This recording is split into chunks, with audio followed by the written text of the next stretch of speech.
Le grand romancier israélien Abraham B. Yehoshua, auteur de nombreux livres, est mort à l'âge de 85 ans le 14 juin.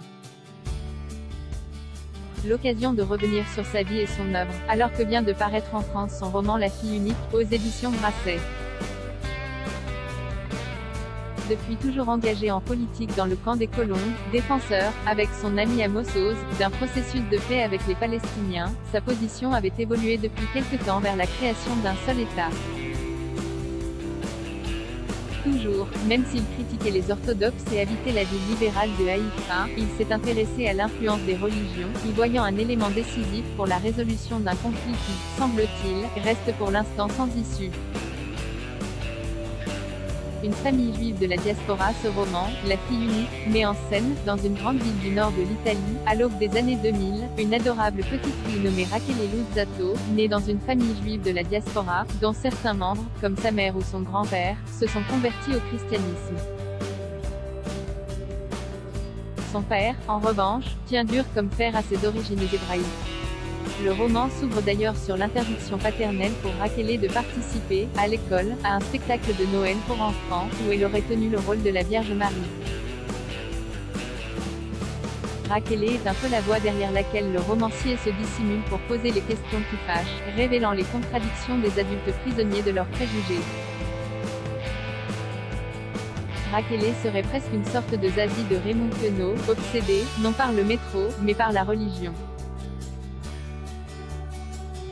Elle a l'âge où elle doit bientôt accomplir sa bar mitzvah, et elle prend cette étape très au sérieux, en suivant une préparation sous la houlette d'un rabbin venu d'Israël. À quoi sert une religion?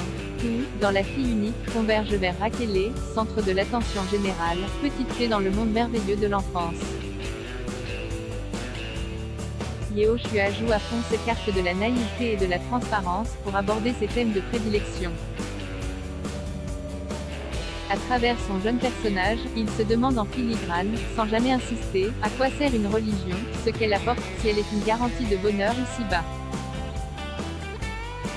On le sent également sensible à l'attrait du christianisme. Il conçoit presque qu'on puisse sauter le pas, par la conversion. Une autre grande question le hante. Est-il possible de conserver son identité juive ailleurs qu'en Israël? Et puis, si Yehoshua n'aborde pas de front la Shoah, on en perçoit cependant, entre les lignes, le retentissement.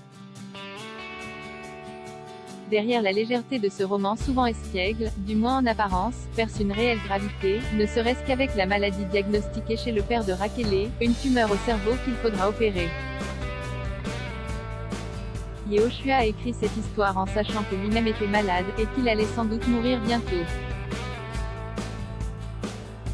La fille unique doit donc être considérée comme un livre-testament, une sorte de fable dans laquelle le vieux romancier s'adresse à la jeunesse de son pays, et lui dessine des perspectives d'avenir. Le lien entre les êtres humains. Le livre se clôt d'ailleurs par une invocation à la fraternité universelle.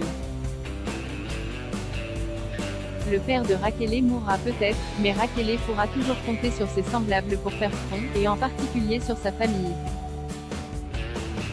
Elle confie à son père ses aspirations, non pas un dieu, déclare Rachele, mais un frère, tout simplement, un frère qui restera avec moi lorsque tu ne seras plus là. Chez Yehoshua, il y a ce souci constant de la sollicitude des hommes les uns envers les autres. Rachele, comme tout enfant, est affamée de comprendre le monde. Elle recherche systématiquement le dialogue avec autrui. Son institutrice lui a demandé de lire un vieux livre italien pour enfants, Cuore, d'Edmondo de Amicis, 1892. Elle s'y plonge avec délectation, cherchant déjà à en tirer des leçons morales. Cette lecture enfantine préfigure sans doute des lectures ultérieures plus sérieuses, faites là encore dans l'intention de se rapprocher le plus possible de la sagesse, et donc d'une vie plus stable dans une communauté humaine retrouvée. Abraham B. Yehoshua, La fille unique. Traduit de l'hébreu par Jean-Luc Alouche. Grasset, La fille unique. Price, 19,15 € used et new available, from 13,90 € à lire aussi. Du même auteur Abraham Yehoshua, un État binational serait un cauchemar. Abraham Yehoshua, Mabrouk pour la Palestine, causeur numéro 54, confesse les catholiques.